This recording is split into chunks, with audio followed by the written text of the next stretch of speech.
The Limited Liability Partnership Act 2008 Business Laws Chapter 5. So here's a chapter overview. LLP, its introduction, essential features, characteristics of LLP, incorporation, difference with for other forms and organizations. So introduction. Let us start with the notes. So firstly we will be talking about the all basics of it, like introduction, then meaning and concept, its definition. We have 10 definitions. We have its features also, you can say. Body corporate, section 21D, business designated partners, section 21J or section 7, entity, then financial year 21L, foreign LLP, section 21M, limited liability partnership, then limited liability partnership agreement 21O, partner, what is partner, small LLP 21TA. Okay, then we have non-applicability of Indian Partnership Act 1932 section 4, then partners section 5, minimum number of partners section 6, designated partners section 7, then characteristics of LLP, since it is the combination of both partnership and a company, so basically both of these, the best features are there in this. So 16 points are there. And body corporate, perpetual succession, separate legal entity, mutual agency, LLP agreement, artificial legal person, common seal, limited liability, management of business, minimum and maximum number of partners, business for profit only, investigation, compromise or arrangement, then conversion into LLP, e-filing of documents and foreign LLP. After that we will be talking about the advantages of LLP form, incorporation of LLP, which in I say that is it is IRR-ENRC, IRR-ENRC, that is incorporation document 11, incorporation of by registration 12, section 2, these are sections, registered office and change there in section 13, effect of registration section 14, name of LLP section 15, reservation of name section 16, change of name section 17. Okay, so these three are about name. Okay, name, okay, name of LLP 15, reservation of name 16, change of name, that is 17. So that is I से incorporation of the document का, तो I, R से है by registration, registered office का R, then again effect of registration है E, फिर बाकी सारा name से है, तो name of LLP है N, then reservation of the name है, फिर 16 है, change of name है. उसके बाद we have some difference like LLP versus partnership firm and LLP versus limited liability company, which is normally the joint stock company, or you can say. So this is where we start from. Let us start with the basics. Now, Parliament passed the LLP bill on 12th December and 2008, and President of India has assented on 7th January 2009 and called as the Limited Liability Partnership Act. Okay, so 2008 में bill pass हुआ, 2009 में president of India ने assent किया और 2021 में amendment आया. So these are the things which are just for knowledge. So this was called the Limited Liability Partnership Act 2008, applicable to the whole of India, enacted to make provisions of the formation and regulation of LLP. LLP Act 2008 has 81 sections and 4 schedules.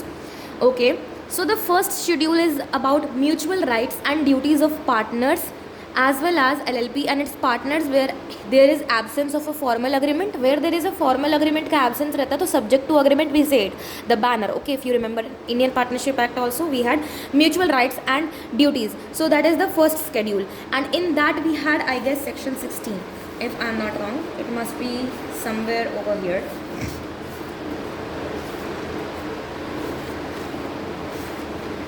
True test of partnership section 16 it was here, Indian partnership act. But इसमें first schedule पे हम लोग जाएंगे subject to the formal agreement में. Second schedule में है conversion of a firm, partnership firm into LLP, तो हम लोग पार्टनरशिप फर्म को भी LLP में कन्वर्ट करा सकते हैं. थर्ड स्केड्यूल में conversion of a private company into LLP. Fourth schedule में है conversion of unlisted public company into LLP, यानी कि जो लिस्टेड पब्लिक कंपनी है वो नहीं कन्वर्ट हो सकता है LLP में. तो 4 शेड्यूल्स में फर्स्ट शेड्यूल में तो है mutual rights and duties of partners as well as LLP and its partners, where there is absence of a formal agreement. Second schedule में है conversion of a firm into LLP, and third schedule में है conversion of a private company into LLP. fourth schedule में है conversion of unlisted public company into LLP. classification है listed company can't be converted into LLP. Okay, the listed company, listed public company, I'm saying listed public company can't be converted to LLP. Administering the LLP Act 2008, Ministry of Corporate Affairs MCA and the Registrar of Companies ROC, central government has authority to frame rules. देखो partnership firm में registrar of firms होता है और companies act में ROC registrar of companies होता है, but LLP में ministry of corporate affairs होता है MCA, because we have seen it in the Indian regulatory framework. ये क्या क्या रेगुलेट करता है, the companies act, okay, then the LLP, then Indian partnership act. इस तरीके से ये LLP को भी ministry of corporate affairs handle करता है. That is why we are saying कि एडमिनिस्ट्रिंग द LLP एक्ट 2008 में ministry of corporate affairs MCA and the registrar of companies ROC, central government has authority to frame rules. MCA ROC central government frame करेगा rules and amendments in the like original thing है. उसके बाद है meaning and concept of LLP. Like उससे पहले let us see what it is written. So first of all the ministry of law and justice 9 जनवरी 2009 में notify किया गया. The LLP act 2008 में आया. 2008 bill passed by the parliament on 12 December 2008. 2009 में president of India assented to bill on 7 January 2009. 2021 में amend the LLP amendment act 2021 31 August 2021. इसमें 81 sections हैं और 4 शेड्यूल्स हैं. I have already told you all the 4 schedules. First schedule में है तो mutual rights and duties of partners as well as LLP and its partners where there is an absence of formal agreement. Second schedule में है partnership firm can be converted into LLP. Private firm can also be converted into LLP. But yes, unlisted public company can also be converted into LLP. But a public listed company cannot be converted into LLP. अगर convert करना है तो पहले उसको unlisted करो, उसके बाद convert करो. Then we have over here the authority like administration. So over here is the authority that is company में ROC, then partnership firm में ROF, registrar of firms. LLP में ROC plus MCA plus central government जो कि rules और amendments पास करेगा. Section 4 है non applicability of the Indian partnership act 1932. Indian partnership act shall not apply to LLP unless otherwise stated. अगर उसमें stated है कि इंडियन पार्टनरशिप एक्ट भी एप्लीकेबल होगा then it is fine, but अगर नहीं तो ये ऐसा नहीं होगा. New form of we can say it is an alternative corporate business vehicle. LLP is a hybrid system which includes both a partnership firm and a corporate status का company. तो benefit of company आ जाएगा, body corporate बन जाएगा, limited liability हो जाएगा, perpetual succession मिल जाएगा, separate legal entity मिल जाएगा, artificial legal person हो जाएगा, benefit of partnership मिल जाएगा, flexibility agreement easy to create, easy to dissolve, compliances are less like flexibility होता है. LLP has taken advantages of both the firm and organization. यहाँ पर है LLP का डेफिनेशन. तो बेसिकली LLP क्या होता है? LLP ये है यहाँ से. LLP is a new form of business, legal business entity with limited liability, alternative corporate business vehicle. Okay, so yeah, LLP is a new form of legal business entity with limited liability, alternative corporate business vehicle that not only gives the benefits of limited liability at low compliances cost but allows its partners the flexibility of organizing their internal structure as a traditional a separate legal entity, and while the LLP itself will be liable for the full extent of its assets, the liability of the partners will be limited. It gives benefits of limited liability of a partnership a limited liability of a company and the flexibility of a partnership firm. A corporate structure plus partnership. इसमें हमने बोला कि advantages क्या हैं LLP के. तो LLP is a hybrid system between a company and a partnership firm. Advantages LLP के AFEFFD. तो it is organised and operates on the basis of an agreement, provides flexibility without imposing detailed legal and procedural requirements. It is easy to form, flexibility, you know it.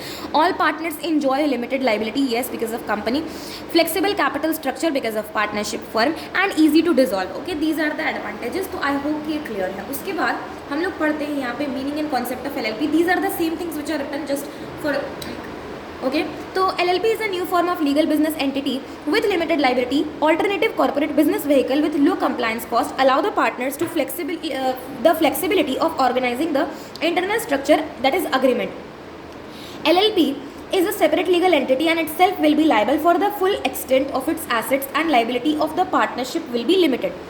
Since LLP contains elements of both a corporate structure as well as a partnership firm structure, LLP is called a hybrid mixture between a company and a partnership. Important definitions are of body corporate, business, designated partner, entity, financial year, foreign LLP agreement, partner, small LLP. Body corporate 2(1)D के अनुसार है.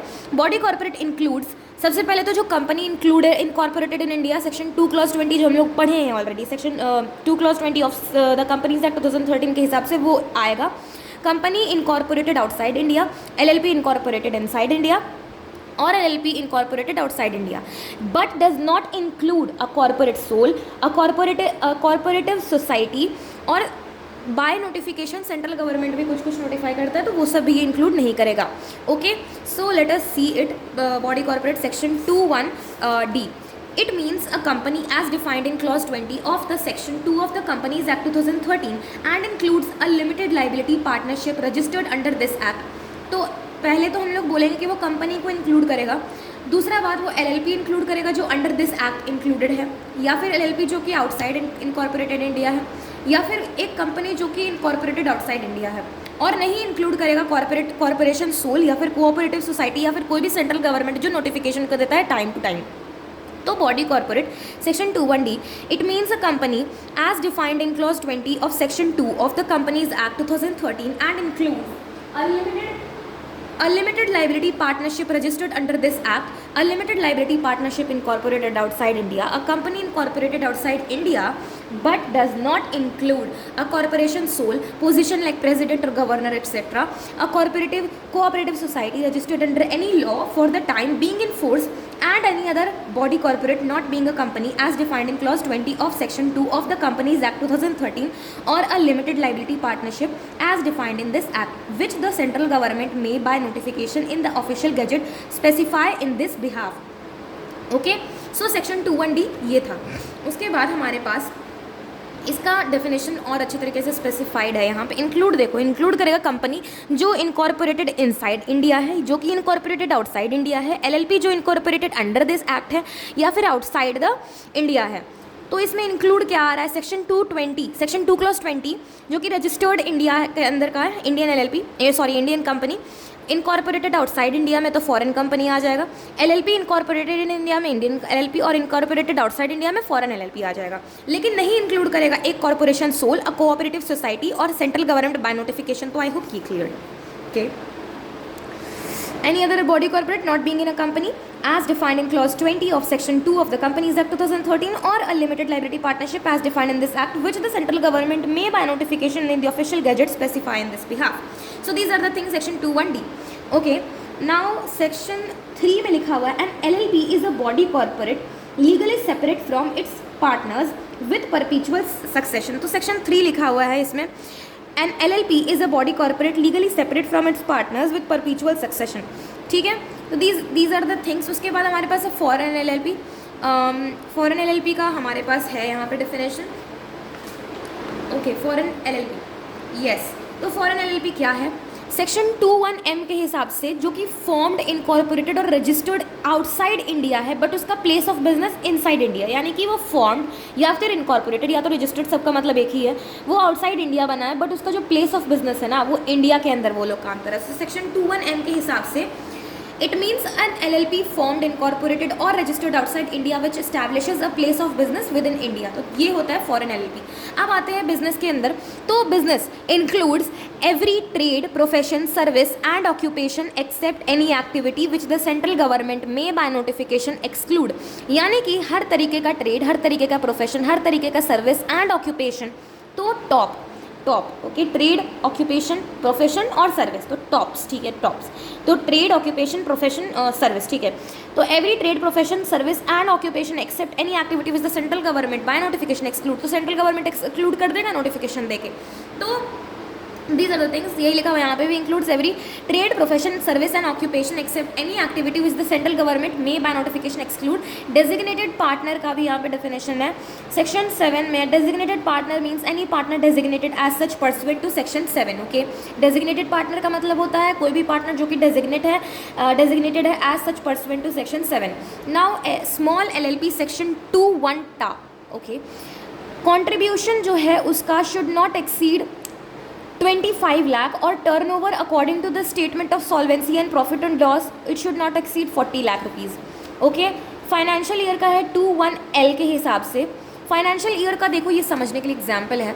अगर हमारा जो LLP incorporate हुआ है like 1 अप्रैल से लेकर के 30 सितंबर इस ईयर के बीच में हुआ है, तब हमारा जो फाइनेंशियल ईयर है वो हमारा बस प्रीसीडिंग फाइनेंशियल ईयर ही कहलाएगा। यानी कि रेगुलर के केस में 28 अगस्त को अगर ये बना है सितंबर से पहले, तो इसका फाइनेंशियल ईयर एंड होगा 2019। तो फाइनेंशियल ईयर इसका हो जाएगा 1 अप्रैल 2019 से 31 मार्च 2020 तक। बट अगर वो 30 सितंबर से बाद अगर हो जाता है वो फॉर्म, इस 6 महीने के अंदर हो जाता है फॉर्म, लाइक फॉर एग्जांपल 15 अक्टूबर को हो जाता है या फिर इवन 1 अक्टूबर को भी हो जाता है ना, तो उसका जो फाइनेंशियल ईयर है ना वो 20 तक नहीं होगा। अब वो 1/4/19 से लेकर के 20 से लेकर के पूरा 21 तक जाएगा। ओके, यानी कि उसका 2 साल हो जाएगा। So this was the thing to make you understand. उसके बाद LLP आता है सेक्शन 21N के अंदर। LLP means a partnership formed and registered under this act. तो LLP means a partnership formed and registered under this act. LLP agreement है section 21O। It means any written agreement between the partners of the LLP और between the LLP and its partners which determine the mutual rights and duties of the partners and their rights and duties in relation to that of LLP। तो section 21O है agreement. Partner है section 21Q, means any person who becomes a partner in the LLP in accordance with the agreement. Okay, with the agreement. Okay, तो partner कौन बनेगा, section 5 है ये। Any individual और body corporate may be a partner in an LLP। However an individual shall not be capable of becoming an LLP partner of an LLP if he is of unsound mind, he is undischarged insolvent या फिर वो एडजुडिकेटेड insolvent है यानी pending है। तो ये सब बन सकता है, एनी इंडिविजुअल या फिर बॉडी कॉर्पोरेट बन सकता है पार्टनर LLP में। हाउएवर एक इंडिविजुअल नहीं बन पाएगा अगर वो अनसाउंड माइंड का है, अनडिस्चार्ज इंसॉल्वेंट है या फिर एडजुडिकेटेड इंसॉल्वेंट है, यानी कि वो बनने वाला है, पेंडिंग है। सेक्शन 6 बताता है मिनिमम नंबर ऑफ पार्टनर्स में मिनिमम 2 चाहिए, मैक्सिमम के लिए कोई लिमिट नहीं है। तो यहाँ पे अगर देखा जाए कि अगर वो पार्टनर है, like for example AB partner 27/9 में LLP, और A जो है वो चला गया, लाइक मर गया, तो जो भी हो गया मर गया लाइक से, तो वो जब मरा उस समय से लेकर के जो B है, B बचा ना, उसको 6 महीने का समय मिलेगा। इस 6 महीने में उसको bring a partner with in 6 months. इस 6 महीने में उसको एक नया पार्टनर लाना पड़ेगा। अगर 6 महीने तक वो नहीं लाता नया पार्टनर, तो 6 महीने के बाद बी पूरी तरीके से लायबल हो जाएगा हर एक्ट के लिए। डेजिग्नेटेड पार्टनर होता है section 7। Every LLP shall have at least 2 designated partners who are individuals and at least one of them shall be a resident of India ROI। तो डेजिग्नेटेड पार्टनर का मतलब होता है हर LLP में कम से कम 2 DP चाहिए हु आर, उसमें कंडीशन लगा दिया, who are individuals and at least one of them shall be a resident of India. Resident of India का मतलब क्या होता है? अच्छा, सेकंड में भी देख लो, if in LLP all partners are body corporate or in which one or more partners are individuals and body corporate, like combination है, तो at least 2 individuals who are partners of such LLP or nominees of such body corporate shall act as DP यानी designated partner।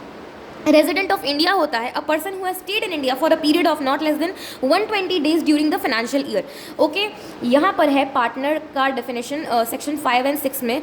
Business run करेगा, work करेगा, companies designated partner जो compliance संभालेगा section 7। Minimum 2, maximum no limit. Okay, तो partner कौन बन सकता है? इंडिविजुअल या फिर body corporate, but designated partner only Indian and that too one of them should be a resident of India.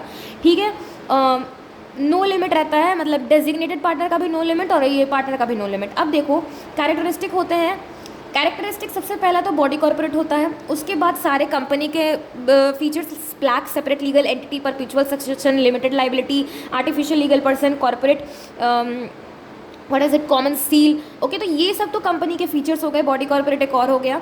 But यहाँ पे एक पार्टनरशिप फर्म का भी फीचर्स आ जाता है। पार्टनरशिप फर्म में क्या क्या था? Tab SC if you remember, तो 2 पार्टनर्स तो वो तो हटा दो।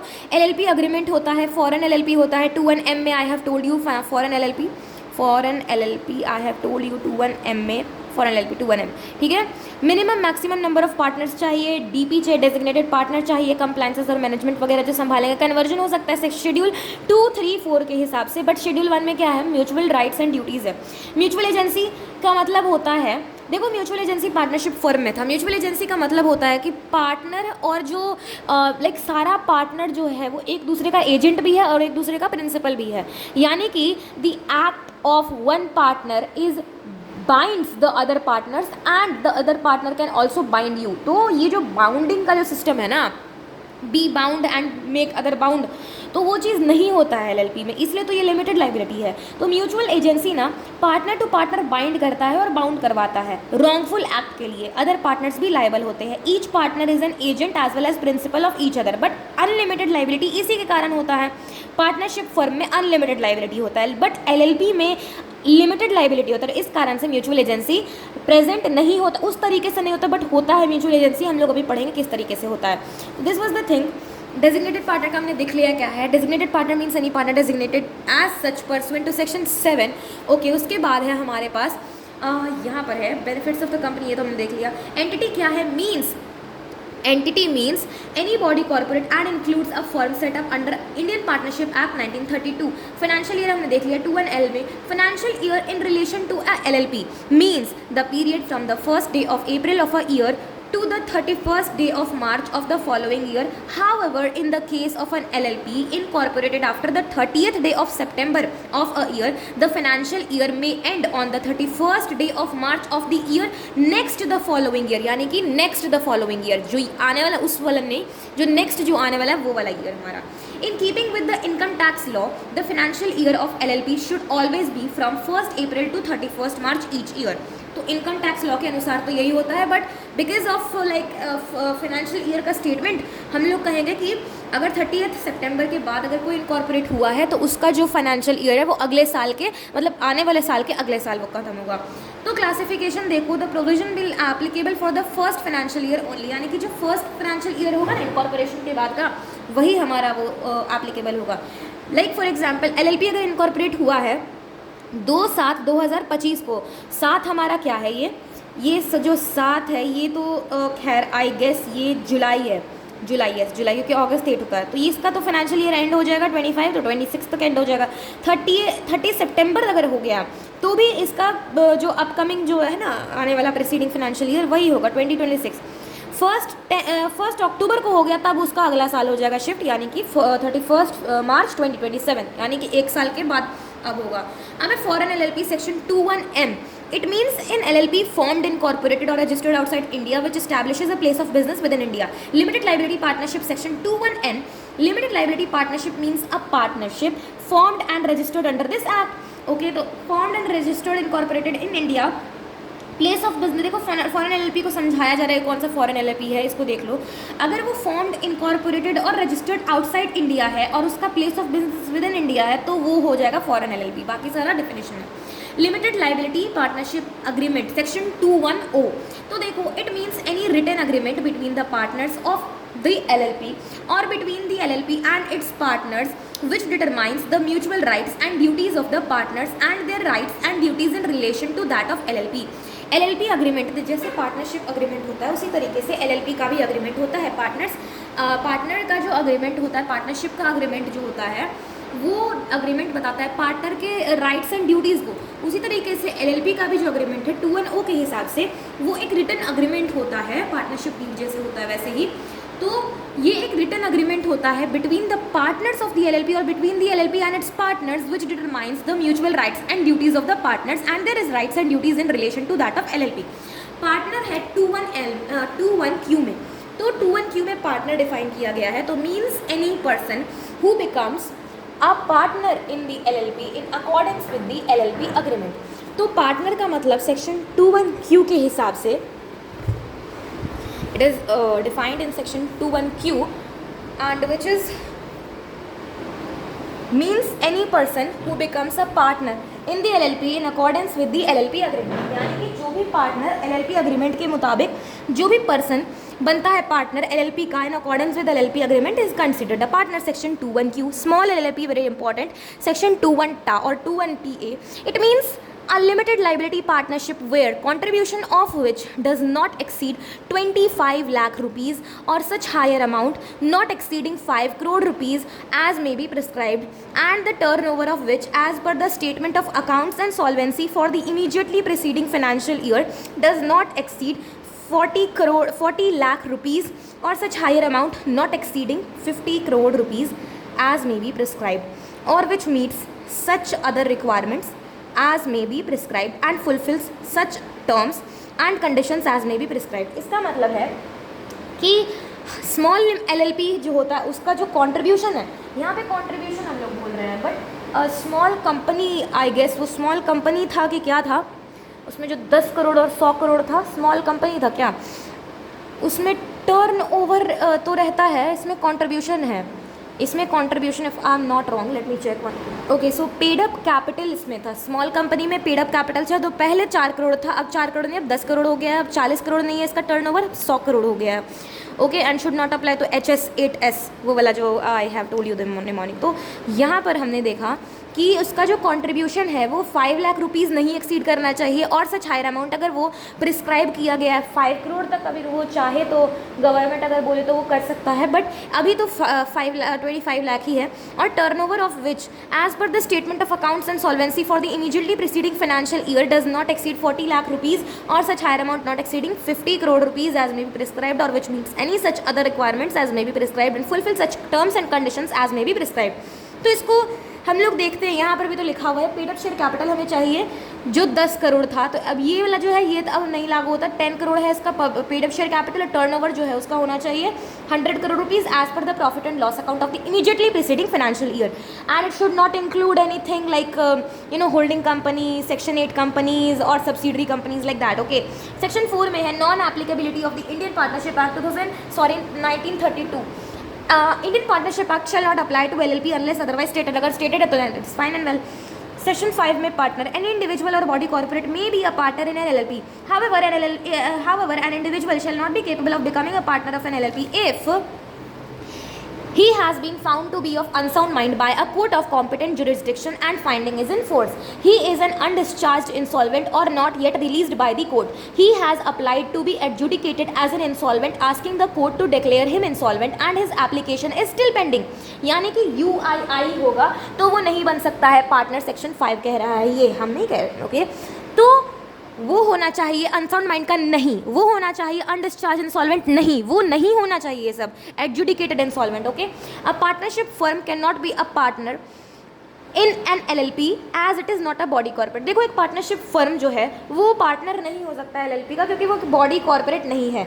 सेक्शन 6 है हमारा मिनिमम नंबर ऑफ पार्टनर्स, तो मिनिमम नंबर ऑफ पार्टनर होने चाहिए। Every LLP shall have at least 2 partners if at any time the number of partners of an LLP is reduced below 2 and the LLP carries on business for more than 6 months while the number is so reduced, the person who is the only partner of the LLP during the time that it so carries on business is liable after those 6 months and has the knowledge of the fact that it is carrying on the business with him alone shall be liable personally for the obligations of the LLP incurred during that period। I have already told you these things। Clarification होना चाहिए up to 6 months LLP itself is liable but after 6 months अगर कोई partner नहीं आता है तो वो जो एक लौता जो बचा हुआ पार्टनर है वही पूरी तरीके से लाइबल होगा। डेजिग्नेटेड पार्टनर DP सेक्शन 7, तो हम लोग पढ़ते हैं पहले कि a DP designated partner is a partner who is responsible for the work or compliances and verification or authentication of legal papers and documents of the LLP। ये है एक छोटा सा डेफिनेशन, बट हम लोग यहाँ पर डेफिनेशन जो देखे हैं एज परसुएंट टू सेक्शन 7, ये देखो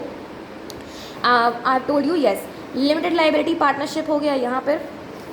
यहाँ पर हमने देखा था डेजिग्नेटेड पार्टनर का, designated partner means any partner designated as such pursuant to section 7, तो ये था, बट यहाँ पर डेजिग्नेटेड पार्टनर सेक्शन 7 में बता रहा है। But I have written this definition कि अ डेजिग्नेटेड पार्टनर होता क्या है। एक पार्टनर होता है जो रिस्पॉन्सिबल होता है सभी के सभी वर्क कंप्लाइंसेस के, सभी के सभी वर्क वेरिफिकेशन के, ऑथेंटिकेशन के, सभी के सभी लीगल पेपर्स और डॉक्यूमेंट्स के LLP का ध्यान में रखते हुए। Designated partner Every LLP shall have at least 2 designated partner who are individuals and at least one of them shall be a resident of India। Partner में क्या था, अरे पार्टनर में इट कैन बी इंडिविजुअल और body corporate, it can be individual और body corporate लिखा हुआ है ना, इंडिविजुअल्स एंड बॉडी कॉर्पोरेट में भी पार्टनर ऑफ LLP। हाउएवर नहीं हो सकता है UII, I have told you. But designated partner में उसको इंडिविजुअल ही होना चाहिए, उसके अलावा उसमें से दो है ना, दो में से कोई एक होना चाहिए resident in India, resident of India. तो every LLP shall have at least two designated partners who are individuals and at least one of them shall be a resident of India. If in LLP all the partners are bodies corporate or in which one or more partners are individuals and body corporate, at least two individuals who are partners of such LLP or nominees of such body corporate shall act as designated partner.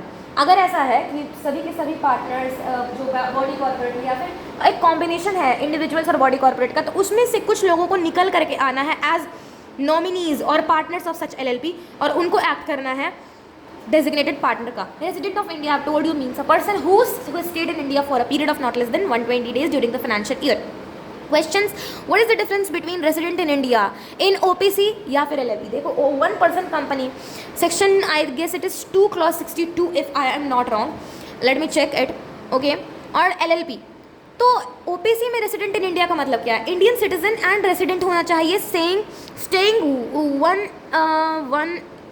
What is it 182 days, staying what is it 182 plus days in the preceding, नहीं 120 days ही है.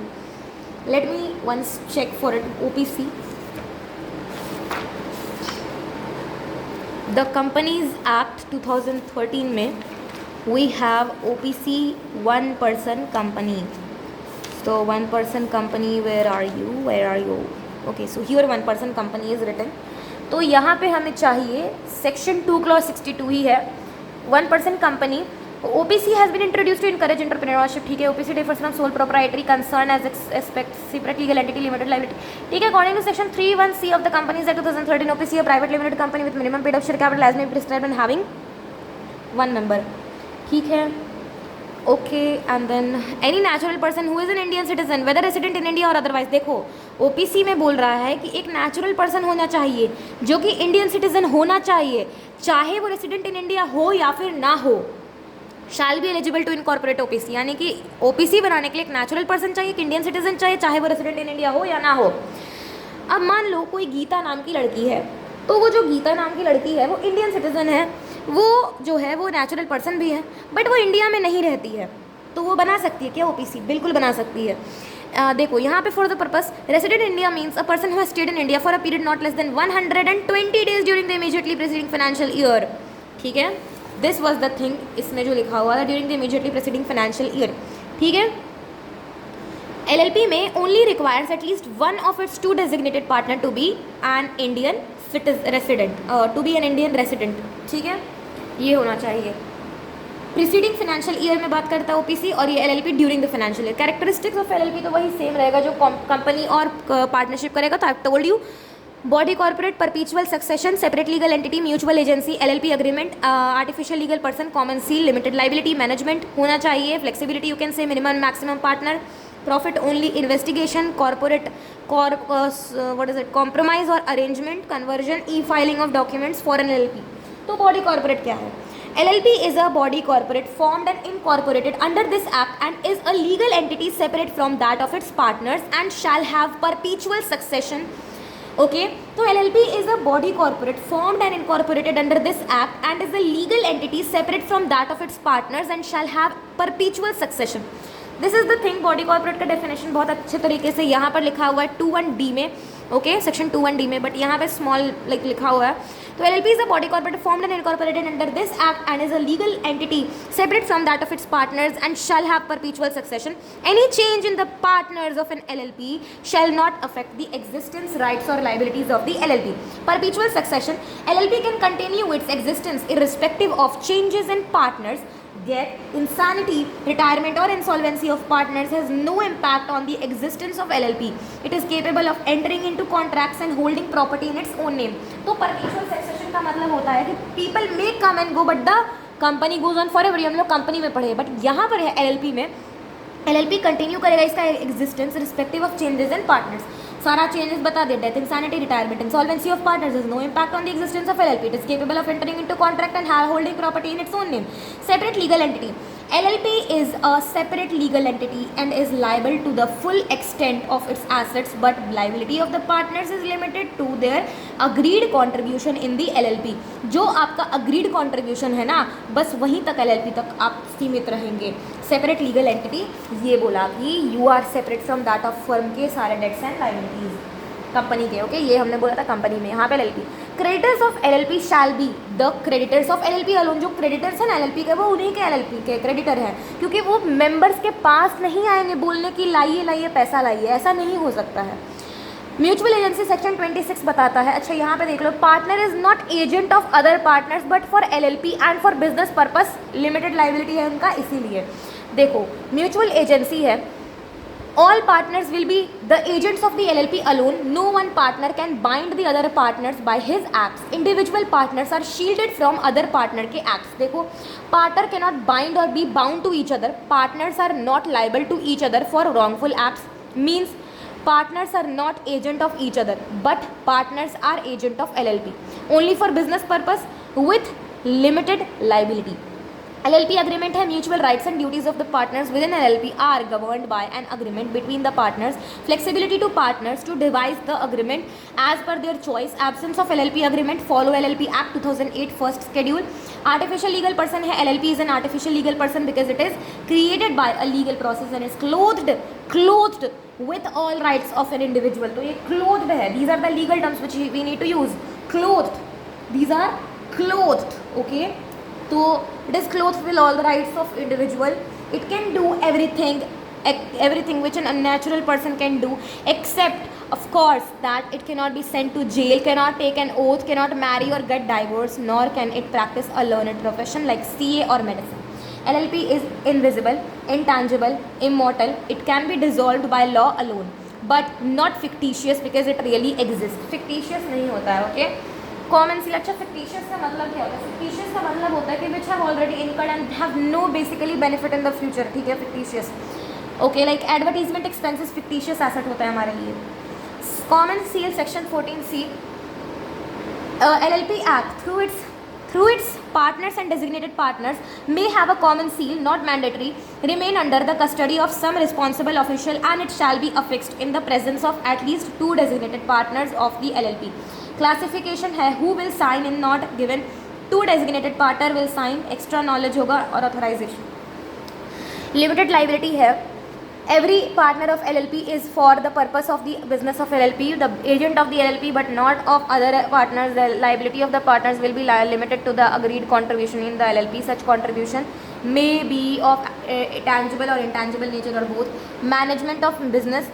Partners are entitled, okay, partners are entitled to manage, but only designated partners are responsible for legal compliances. Minimum and maximum number of partners में every LLP shall have at least 2 partners and shall also have at least 2 individuals as designated partners, of whom at least one shall be a resident in India. There is no maximum limit. Okay. Investigation देख लो. Central government shall have powers to investigate the affairs of an LLP by appointment of competent authority for the purpose. Corporate or arrangement, compromise or arrangement, any compromise or arrangement including merger and amalgamation of LLPs shall be in accordance with the provisions of the LLP Act 2008. Conversion of LLP, e-filing of documents may which Ministry of Corporate Affairs .government.in है. Clarification, don't get confused because LLP need 2 partners who can be designated partner as well. So LLP don't need 4 partners. ठीक है, this is just a clarification because many people get confused because of this. तो business for profit only, essential requirement for forming LLP with a view to earn profit, cannot be formed for charitable or non-economic purposes. एक question है कि कुछ partners LLP बनाना चाहते हैं for charity and donations. क्या वो बना सकते हैं? नहीं, वो नहीं बना सकता. And you also have to mention कि वो नहीं बना सकता. अगर उनको इतना ही मना करने का तो they can form the section 8 company. Okay, ठीक है. Foreign LLP 21M, limited liability partnership formed incorporated और registered outside India which establishes a place of business within India. Foreign LLP can become a partner in an Indian LLP. Note है definition of investigation, compromise or arrangement, conversion into LLP, e-filing of documents are left intentionally as not relevant for exams. Okay, advantages LLP के form करने के क्या क्या हैं? OFELED, OFELFD, OFELFD, तो OFELFD है. Organized and operates on the basis of an agreement, provides flexibility without imposing detailed legal procedural requirements, easy to form, all partners enjoy limited liability, flexible capital structure, easy to dissolve. तो OFELFD, OFELFD organised है, flexibility है, easy to form है, limited liability होती है, flexible capital structure होता है, easy to dissolve होता है. ये सब होते हैं एडवांटेजेस. अब देखो इनकॉर्पोरेशन ऑफ LLP में हमें कैसे करना है. सेक्शन 11, 12, 13, 14, 15 और हमारा 16 और 17 है. बेसिकली 2 या ज़्यादा पर्सन चाहिए. रजिस्ट्रार के पास जाएंगे, प्रपोज्ड RO सिचुएट करे हुए जाएंगे, डॉक्यूमेंट सारे लेके जाएंगे, प्लस सब्सक्राइबर्स और सिग्नेचर्स के ले जाएंगे, जिसमें नेम आएगा LLP का, बिजनेस आएगा LLP का, RO आएगा LLP का, रजिस्टर्ड ऑफिस, पार्टनर और डेजिग्नेटेड पार्टनर उनके नेम और एड्रेस आएंगे. स्टेटमेंट चाहिए हमें एक तो प्रोफेशनल का, CA CS या फिर एडवोकेट, और any one of the partner act में रूल्स को फॉलो किया, उन्होंने ऐसा बताया कि all the things are complete and good to my knowledge. उसके साथ सारे प्रिस्क्राइब्ड फॉर्म एंड फीस, ये सारे चीज़ें जो इनकॉर्पोरेशन में आपके काम आएंगे. अगर ये नहीं किया, अगर कुछ फॉल्स निकला या फिर not believe to be true, shall be punishable. Imprisonment हो सकता है 2 ईयर्स का, या फिर फाइन हो सकता है 10,000 से लेकर के 5 लाख तक का. उसके बाद आता है सेक्शन 12, इनकॉर्पोरेशन बाय रजिस्ट्रेशन.